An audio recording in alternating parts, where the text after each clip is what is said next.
Hürmetli vatandaşlarım, nişimizin devamını anlayısıyla. Torbiyatlarda bir günü Rusya ile Cumhur'un münasebetini maktap kök götürdü. Bir günü Rusya ile Cumhur'un münasebetini tanqidlab bir xatarlik basqıç düşürüp koydu.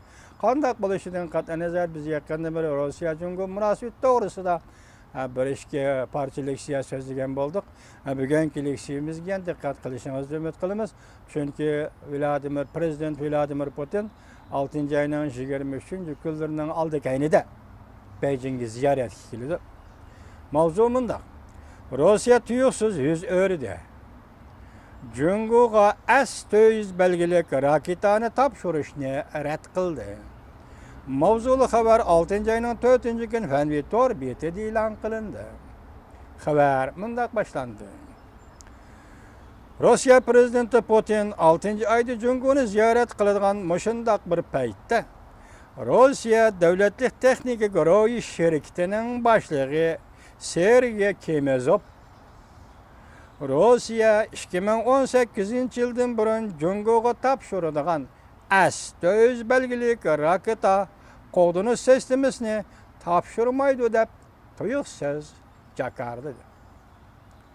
Bu xabardan dunyo hayron qoldi. Rossiya sun'iy hamroh uchurlari to'g'ri 6 ayning 3-kuni xabar qilib mundaq ko'rsatdi. Kemezov 2018-yildan burun Cumhurni ta'minlaydigan raketa mudofaa sistemasi S-400 belgilik raketa bilan Cumhurni ta'minlamaydigan bo'ldi. Bizning qarorimiz bor. Avval bu qurolni davlat ichida armiyaga topshirib, undan keyin chet ellarga sotamiz.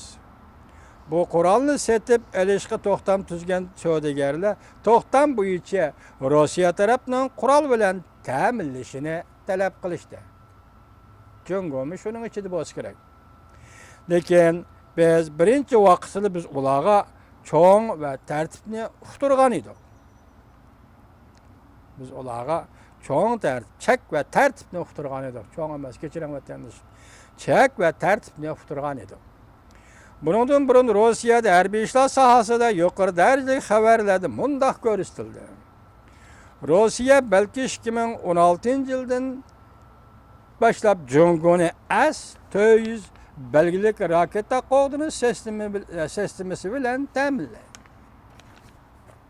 ta'minlamaydi. Balki Prezident Vladimir Putin 6 oyda Beijingni ziyorat qilganda bu xabarni Beijing tarafga yetkazildi deyilgan. Bilishimizcha deyildi xabarda.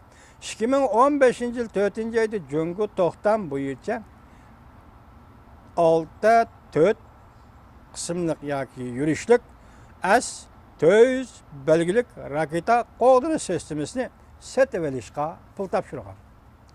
Cumhur 2015-yilda topshirib, buni 16-17 yil ichida topshirib olishni niyat qilgan bo'lishi kerak. Cumhur olimlari mundaq hisobladi.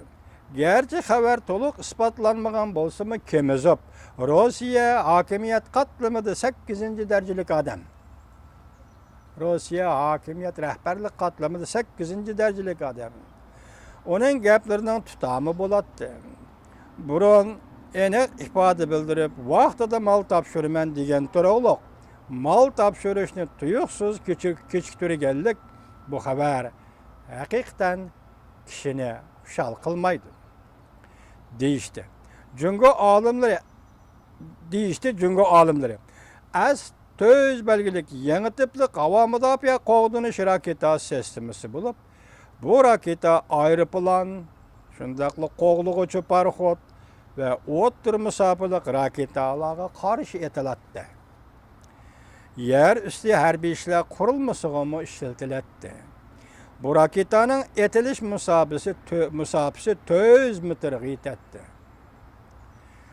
30 kilometr havo boshlig'idagi nishonni ko'rib tushiralaydi, urib tushiralaydi. 30 kilometr egiz havo boshlig'idagi nishonni urib tushiralaydi. Shunga Cumhur birinchi bo'lib to'xtam tuzib, Rossiyadan bu raketani setib olmoqchi bo'lgan. Yaponiya diplomatlar jurnalining to'g'ri betida mundaq ko'rsatildi. Rossiya bu raketa bilan Cumhurni ta'minlaydigan bo'lsa, Cumhurning Sharqi dengiz Janubi dengizdagi harbiy vaziyatiga zo'r ta'sir ko'rsatdi. Zo'r ta'sir ko'rsatdi. 400 kilometr doira ichida Jungo Tayvan osmonidagi nishonlarni urib tushiralaydi. 400 kilometr doirada Jungo Tayvanning osmonidagi nishonlarni urib tushiralaydi. G'arbi janub tarafga o'rinlashtirilgan bo'lsa bu raketa Yangi Dehli, Hindiston, Jakarta, Indoneziya, Vyetnam, Xinini nishonga olalaydi. Qoplash doirasi kiratdi.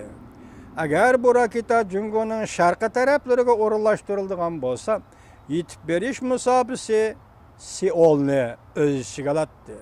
Undaqda Jungoning sharqi dengiz havo mudofaasida farqlantirish rayoni S-400 belgilik raketaning qo'g'dash doirasida bo'ladi. Demak, Jungo bu qurolni sotib olish orqali Janubiy dengiz, sharqi dengizda ishlatishni plan qilgan bo'lishi mumkin, janob vatandoshim. Endi buni Rossiya Jungoga ta'minlashni rad qildi degan gap. Buni nima uchun ekanligini tahlil qilolmaymiz vatandosh.